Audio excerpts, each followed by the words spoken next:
Karibu tuingie uwanjani. Shirika linaloongoza vita dhidi ya dawa za kusisimua misuli WADA limerejesha mswada uliotengenezwa na Bunge kupiga jeki vita dhidi ya utumizi huo wa madawa.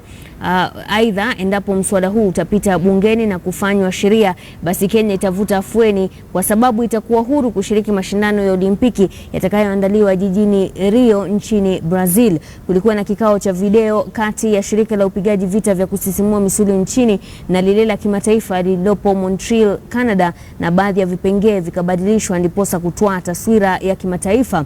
Afisa mkuu mtendaji wa Aidha Kiplimo Rugut amesema kwamba sasa Kenya ipo katika njia inayofaa katika kupiga vita utumizi dawa za kusisimua misuli. Alisema haya alipokuwa katika kongamano na wanariadha 180 mjini Kapsabet. For example, documents are ready now for presentation to Parliament once we complete the editing which remains, and also the binding of the same. Having done that, then that means that we have fulfilled most of what WADA required in terms of compliance. Advising the athletes on what not to do in terms of meeting the requirements of WADA.